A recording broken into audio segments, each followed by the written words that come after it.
أعوذ بالله من الشيطان الرجيم بسم الله الرحمن الرحيم الحمد لله رب العالمين وصلى الله على سيدنا محمد وعلى آله وأصحابه الطيبين الطاهرين ومن تبعهم بإحسان إلى يوم الدين أما بعد حمد dhe të gjitha falënderimet I takojnë Allahu subhanahu wa ta'ala krijuesit të gjithësisë, salavatet dhe selamet e përzemërta qofshin mbi Muhammedin sallallahu alaihi wasallam, mbi familjen e tij, shokët e tij dhe të gjithë ata që ndjekin rrugën e tij deri ditën e fundit. Të nderuar vëllezër besimtar, vazhdojmë me temën e javës së kaluar, gjunohat e zemrës, sepse tham njeriu për me u bindë Allah subhanahu wa taala, me pas frikë me zemrën e tij, duhet ta dinë se çka është apo cilat janë obligimet e zemrës dhe cilat janë gjunohat e zemrës.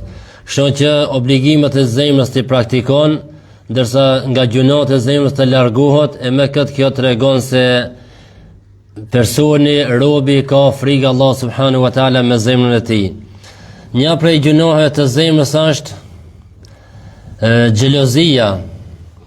xhelozia e cila është kerahiyatun ni'mati lil muslim, ta urrejsh një të mirë që ja ka dhënë Allah subhanahu wa taala robit të tij. Pra një vëllai musliman Allah xhaleshanuhu I ka dhënë një jetë të mirë, apo I ka dhënë pasuri, apo I ka dhënë të mira të tjera të dunjos, edhe të bën xheloz ndaj tij që urrejsh atë mirë që ja ka dhënë Allah subhanahu wa taala.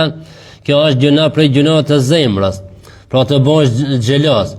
Ndërsa el-ghibta që I thot në gjuhën arabe, ta dëshirojsh atë mirë që ja ka dhënë Allah xhaleshanuhu një robit të tij, ta dëshirojsh edhe ti atë mirë ta kishe, pa xhelozu, pa ja dëshiru humbjen e asaj të mirë atij vëllaut tan musliman, kjo është e lejoshme.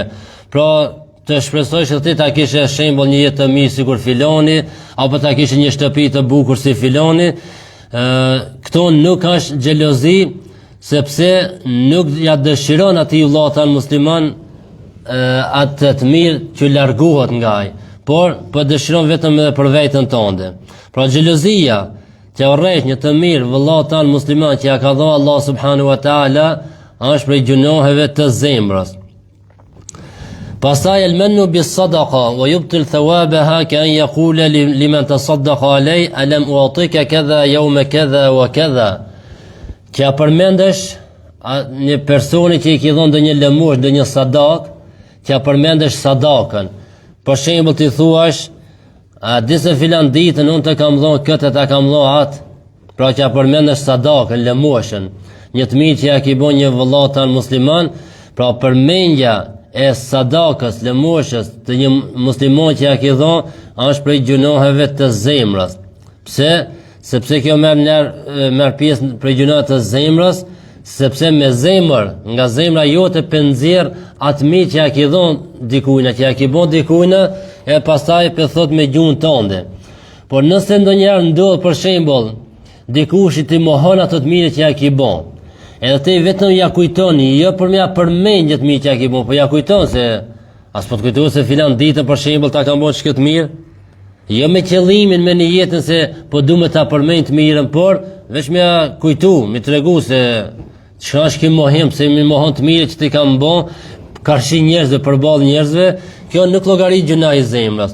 Por me qëllim që ta ngushtosh dikonin dhe ja përmend ato të mirë që ja ke bën, është prej gjunave të zemrës. Pejgamberi alayhis salam thot: "Thalathatun la yanzuru Allahu ilayhim yawm al-qiyamah." Thot tre lloje, tre grupe njerëzish Allahu xhaleshan nuk I mëshiron ditën e gjykimit. Thot el-aaqu li walidain, mos respektuesi I prindërve, mudminul khamr, ai I cili vazhdimisht ka pi alkoolin dhe ka qenë I varur prej alkoolit, dhe el-mannanu ata'ahu, thot ai I cili o përmend njerëzve të mirë që ja ka bën, qoftë sadak apo ndonjë ndihmë tjetër, pra ja përmend njerëz të mirë që ja ka bën, thot pejgamberi alayhis salam, këto tre lloje njerëzish Allahu nuk I mëshiron ditën e gjykimit. Pra kur ta bësh, kur ta jepësh një sadak, një punë të mirë, kur ta bësh, e bën për Allah subhanahu wa taala dhe nuk ka nevojë ti të varfrit me ja përmend, sepse atë mirë që ke bën për Allah, se ke bën me ja përmend më vonë personit. E nëse e ke bën me qëllim, me ja përmend ndonjëherë, me zonë ngushtë ndonjëherë, atëherë nuk i shpërblim të Allah subhanahu wa ta'ala. Prej gjunohet të zemrës është el-isralu ala dhëmb, këmgullja në gjunohe. Pra vazhdimisht të bash gjunohe dhe të bash këmgullës në gjunohe, as mos të pendohesh te Allah subhanahu wa ta'ala, as mos të largohesh nga të gjunohe, por e ki vendos je bo këmgullës për vazhdimin në gjunohe, qofshin të mloja apo qofshin të vogla. E nëse bot ke vendim, kjo këmgullje me zemër që vazhdimisht do të bash gjunohe, llogaritet e ki gjuna për që të i gjunoheve që i ban. Po ashtu të menduarit keq për njerëzit, është për gjunohet të zemrës, të mendojsh keq për njerëzit. Su u dhan, pra mendimi keq ndaj njerëzve. Çdo gjë, çdo vepër që bën njerëzit të mendojsh të diçka negativ. E shef dikon të ndihmu njerëzit i me mendu, aq se ke ka për emër, e ka për lavdrata, apo një tjetër i këshillon muslimanët, thua se ke ka vetëm për lavdrata, e kështu me radhë të mendojsh keq për muslimanët. Pejgamberi sallallahu alaihi wasallam me një hadith tregon se ndonjëherë njeriu nga mendimi i keq bën më shumë gjuna se sa i cili ka bën një gjuna. Për shembull, përmend me një hadith nëse dikush i vjedh, të ka vjedh diçka, ama ti nuk e di se kush të ka vjedh.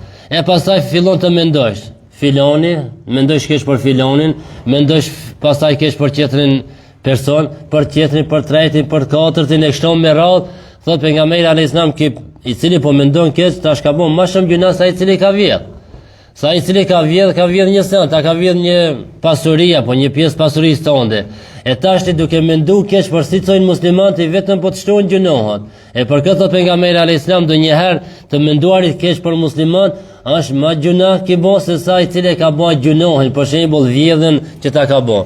E për këtë kush don që të rahatohet zemra e tij, të pushon zemra e tij, të jetë e kënaqur dhe lumtur zemra e tij, le të mendon mirë për muslimanët. Men hasuna dhannuhu taba aishuhu. Kush mendon mirë, ju bot jeta e qetë dhe e lumtur. Pra të mendosh mirë për njerëzit. E shef dikoni të bën një punë të mirë, thuaj elhamdulillah, shqyrë se Zoti ja ka mësuar me bën këtë mirë. E shef filonin të i udhëzu njerëzit, të i këshillu njerëzit, thuaj elhamdulillah që ka dikush që i udhëzon, që i mëson njerëzit. Pra të mundohesh rregullisht të mendosh mirë për muslimanët është rahati për shpirtin dhe zemrën tënde. Po ashtu prej gjunohet të zemrës është el farahu bil ma'siyati minhu aw min ghayri. Dikush të bëhet i lumtur apo të gëzohet dikush për një gjuna që e bën vet apo që e bën dikush. Pra nëse dikush e bën një gjuna dhe ti kënaqesh, gëzohesh me këtë gjuna që e bën, llogarit për gjunohet të zemrës. Sepse ne kemi obligim, kemi thonë prej obligimit të zemrës është ta urrejsh gjunohin. Pra ta urrejsh gjunohin, veprën e keqe ta urrejsh, jo ta duash. E për këtë nëse gëzohesh për gjunohin që e bën vet, apo që e bën dikush, është prej gjunoheve të zemrës. Po ashtu el-ghadru walau bi kafirin kan yu'minu thumma yaqtuluhu. Tradhtia është prej gjunoheve të zemrës, qoftë ndaj jo muslimanit. Për shembull, nëse një musliman e sjell në siguri, pra e siguron, i thua ja te unë se unë të mbroj dhe i sigurt të unë, e pastaj e tradhton, kjo llogarit për gjunohet të zemrës. Qoftë edhe jo musliman. Pra tradhtia është për gjunohet të zemrës. Pejgamberi alayhis salam thot: "Li kulli ghadrin liwa'un yawm al-qiyamah, yuqalu hadhihi ghadratu fulan." Thot ditën e gjykimit, çdo tradhtar do ta ketë një flamur. Edhe do të thuhet, kjo është tradhtia e filonit. Pra çdo person që ka tradhtuar këtë botë në ditën e gjykimit do ta ketë një flamur, ku do të dallohet mes njerëzve dhe do të thotë një zot do të thotë, kjo është tradhtia e filonit. E për këtë tradhtia është për gjunohet të zemrës, qoftë edhe ndaj jo muslimonit. El bukhlu bima aujaba Allah, të bosh koprac ndaj asaj që të ka obliguar Allah, për shembull zakatin, apo siç janë sadakat el fitri, apo shpenzime që duhet që kërkohen, që i ke obligim për familjen tonë, për gruajen, për fëmijën, nevojë që i kanë të përditshme dhe ti je i detyruar të mirëmbajsh ato, nëse je koprac ndaj tyre, atëherë është prej gjunohet të zemrës. E ki obligim zakatin dhe bosh koprac, është prej gjunohet të zemrës. e kjo obligim, vajib e kjo për shembull sadaqatul fitrin dhe nuk e jep bosh kopras, është prej gjunohet të zemrës, pra el bukhlu bima aujaba Allah, kopracia ndaj asaj që ta ka bën obligim Allahu, është prej gjunohet të zemrës. Po ashtu prej gjunohet të zemrës është el istihanatu bima azzama Allah, ta nënvlerësosh një sen që Allah xhaleshanuhu e ka konsideruar, ka llogarit në Kur'an apo në hadithe pejgamberit alayhis salam llogarit një vlerë e madhe. Ajo një vepër për shembull që llogarit në Islam e madhe, që ka vlerë të madhe dhe ti nënçmon në vlerëson atë, ajo është prej gjunohet të zemrës, po ndonjëherë mund të arrijë edhe në kufër. Au tasghir lima azzama Allahu min ta'a. Nëse Allah xhaleshan diçka e ka llogarit si të pavlerë dhe na vlerësojnë ngritmin në vlera të larta, është gjunahi i zemrës. Nëse diçka Allah që e ka llogarit si të madhe me vlera të mëdha dhe na ja humbi asaj vlerën, edhe kjo është prej gjunohet të zemrës, por tha mund të arrijë deri në kufër. Au masje, apo në vlerësimi i gjunohet. Ka thonë një poet, mos e shiko gjunohin se është i vogël, por shiko kujna po i bën gjuna. Shpesh njerëz thonë, a besë s'ka gali gjunahi i madh, apo gjunahi i vogël, apo thot hoxha, ç'ke gjuna është i madh, është i vogël, po çka ka lidhje është i madh, është i vogël, shiko kujna po i bën gjuna. Pra nëse është gjunahi i vogël, mos e nënvlerëso me thaj se s'ka gali, është gjunahi i vogël, shiko kuj po i bën gjuna, sepse poeti ka thonë, kokrat e dheut janë të vogla, por kodrat janë të bëme prej dheut. Pa një kokër, 2 kokra, 10 kokra, 1000 bëhet një kodër. E për këtë gjunahi i vogël, një gjunahi i vogël, po 2, 3, 4, atëherë çdo pikë e vogël e këtij gjunojt ta nxjin zemrën ngadal. E për këtë, pra nuk duhet me nënvlerësu një gjuna me thonë, hajde se s'ka gali i vogël, po shikoj kuj pi ban gjuna. Au Kur'an, ta nënvlerësojsh Kur'ani, kjo është kufër. Fjalë të Allahut, Kur'ani, një ajet apo një sure të Kur'anit ta nënvlerësojsh, është kufër, pra ki kufër bëhet me çka? Me zemër dhe llogaritet nga gjunohet e zemrës. Se na kur thojna gjunahi i zemrës, ndonjë gjunahi i zemrës është gjuna, do të thonë nuk nxjerr prej Islamit, po ka disa gjunohe që të nxjerrin prej Islamit. Au ilmin au jannatin au nar, pra të nënvlerësojsh diturinë, xhenetin apo zjarrin e xhenemit. Mos me llogarit zjarrin e xhenemit si diçka të tmerrshëm. Po sahabë si thujnë disa të na, thënë hajde be nesër në xhenem kina mu knoq, janë këtë artistat e këtë këngëtarët e janë, kuj dikushi filani, njeriu mu knoq në zjarr të xhenemit, me pas kënaqësinë në xhenem. Allah xhaleshane ka llogaritë dënim të ashpër, dënimi i madh xhenemin. E ti mu tall me ta me thon xhenem nesër kënaqemi, kjo është prej gjunohet të zemrës dhe të nxjerr prej Islamit. Apo të tallesh me xhenetin, me thabe se çka është ai xhenet? Xhenet këtë dunjon, xhenet në dunjon. Apo diturinë, me nënvlerësu diturinë. Këto llogaritën prej gjunohet të zemrës dhe të nxjerrin prej Islamit. E për këtë është obligim të dimë na çka janë gjunohet e zemrës, çka janë obligimet e zemrës, kështu që të kemi frikë Allah subhanahu wa taala, frikë respekt dhe të krijmë obligimet që i kemi ndaj Allah subhanahu wa taala, obligimet e zemrës. E me këtë kjo tregon se na i kemi frikë Allahut me zemrat tona dhe ju kemi bind me zemrat tona, sepse zemra është mbreti i trupit.